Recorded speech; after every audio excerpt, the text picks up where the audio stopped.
Oui, bonjour à tous, je suis Gilles Mancien. Je voulais revenir aujourd'hui, vous voir aujourd'hui. Je voulais continuer sur une petite discussion sur un sujet assez important. C'était la création de la peur. Quand la peur, parce que la peur, on sait que c'est une illusion, il a fallu qu'elle soit créée un jour, quoi. Alors d'abord, le tableau derrière moi, c'est un tableau que je n'ai jamais montré.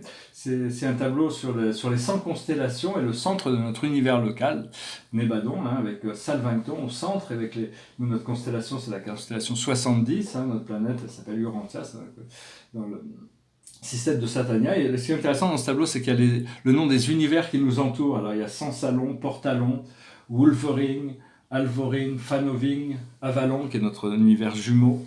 Et ici, il y a Anselon, et puis notre univers qui s'appelle Nébadon.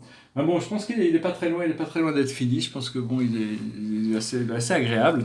Alors, la peur, c'est quelque chose qui a été créé enfin pas assez récemment, mais bon, ça n'existait pas au départ parce que quand on vient dans l'univers, normalement, le monde biologique, on pouvait s'incarner, mais on avait gardé on s'incarnait avec nos mémoires. Mais il y a 1% des planètes qui partent dans des programmes un peu plus sombres, et donc on se retrouve à, il paraît que c'est une manifestation inférieure de Yahweh qui s'appelle Jéhovah qui a décidé de créer la peur comme une expérience, c'est-à-dire l'oubli de toutes ses mémoires, tout oublier, le karma. Et donc, vu qu'on ne sait pas qui on est, on crée des choses. Mais enfin, tout ça c'était prévu divinement au paradis déjà avant, parce que c'était juste une expérience. Mais bon, l'expérience a pris un petit peu une tonalité assez intense ici sur Terre. On a réussi à créer plein de cauchemars quand on voit quand on sait d'où on vient au XXe siècle, les guerres mondiales, c'était horrible quand même. On arrive à créer des choses, absolument des cauchemars. Et encore, on continue à chercher à créer des cauchemars avec toutes ces guerres. On n'a pas encore découvert l'amour, mais donc voilà, on a créé le karma aussi. Le karma, qu'est-ce que c'est? C'est la loi de cause à effet. Donc il faut absolument s'affranchir de ces 51%, ces 49%. Faut essayer d'affranchir tout son karma, bien sûr, mais d'arriver à amener un point d'équilibre où toute notre énergie est beaucoup plus élevée. C'est-à-dire on arrive on a dépassé toutes ces choses anciennes du passé. Et le karma peut être transcendé grâce à la loi de l'amour. Le karma, c'était une invention aussi. C'est-à-dire qu'il n'avait pas vraiment de besoin d'exister tant qu'il n'y avait pas cette perte de mémoire, tant qu'il n'y avait pas cette sortie de l'innocence, hein, comme c'était illustré dans les grands textes religieux, comme la perte du paradis. Hein, mais enfin, en réalité, tout ça, c'est basé sur des histoires réelles et factuelles qui ont été aménagées. Parce que la conscience est en train d'être élevée. Hein. Il faut s'élever dans la lumière, s'élever dans la vie. Il faut regarder la vie à travers le prisme de l'unité. Le samsara, c'est une expérience moi, je me souviens, on m'a raconté ça. C'est avant même que l'univers soit créé. Il y a Dieu qui est venu nous voir. On était un petit groupe d'esprits dans notre monde. On est à l'entrée d'une immense vallée dans cette dimension. Et samsara, un jour Dieu nous a montré le samsara, c'est une sorte de bulle transparente, on ne savait pas trop ce que c'était, donc on a fait des expériences, et j'ai demandé à deux de mes compatriotes de montrer ce que c'était. Il y en a un qui est arrivé, il a un énorme canon, et l'autre il s'était mis devant, et plein d'énergie, et puis il est tombé comme ça, puis il m'a regardé, il m'a fait c'est super comme ça. Bon ben on y va alors, on y va. Mais bon, c'était assez douloureux. L'idée c'est qu'on rentre dans le samsara, mais on ne sait pas quand on en sort, parce que c'est on rentrait dans le temps, la matrice du temps, c'est-à-dire il faut arriver à accepter que élever sa conscience, se concentrer sur ces plans éternels, hein, savoir que c'est toujours disponible, sauter dans la sphère de lucidité, la sphère de l'éternel, la sphère de la matrice du plan original de notre âme.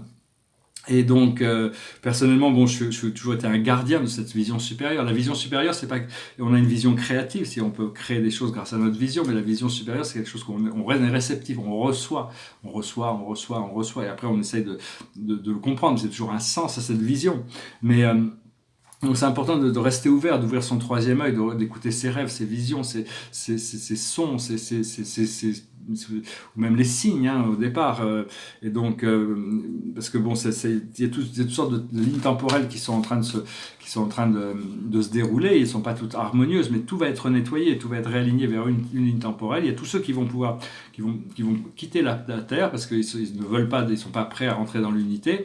Et puis il y a tous ceux qui vont rentrer dans cet âge d'or, cet âge de sagesse. Et donc j'espère que vous choisirez, qu'il n'y aura pas d'hésitation dans votre cœur, dans votre esprit pour choisir ça et de manifester cette réalité pour vous dès maintenant.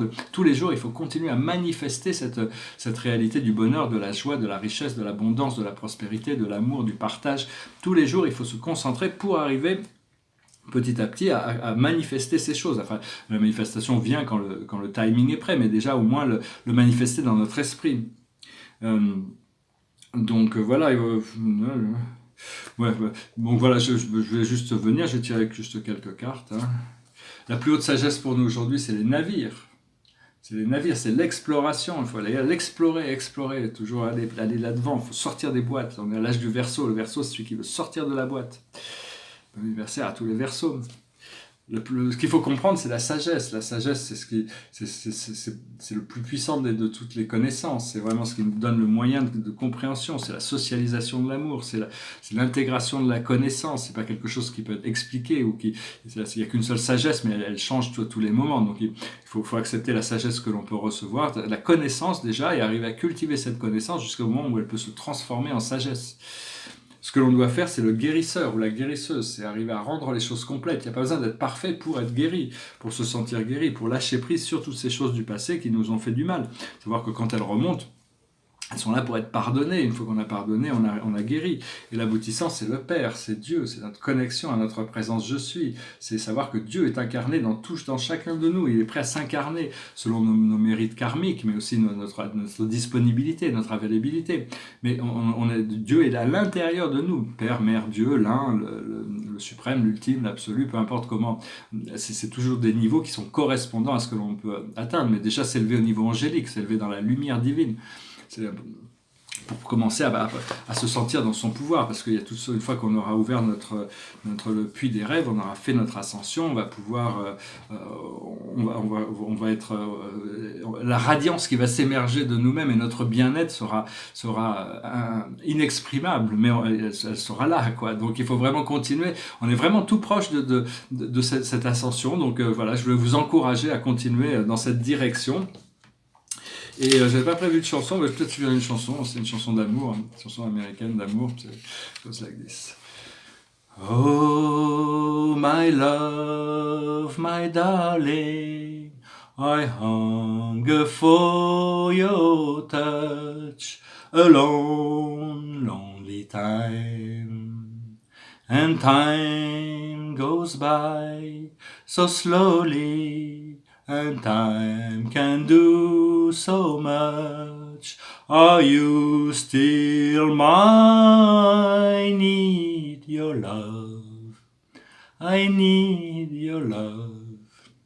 Godspeed your love to me. Lonely rivers flow to the sea, to the sea. In the open arms of the sea, lonely rivers cry, wait for me, wait for me. I'll be coming home, wait for me. Oh, my love, my darling, I hunger for your touch alone. Lonely time, and time goes by so slowly, and time can do so much. Are you still mine? I need your love. I need your love. Godspeed your love to me. Voilà, je vous remercie de voir cette deuxième vidéo de la journée. Je vais en faire une pour ce soir aussi. Et voilà, je vous souhaite une excellente journée. Je vous remets une soirée, beaucoup de bonheur et de liberté. Concentrez-vous là-dessus. Merci, namasté.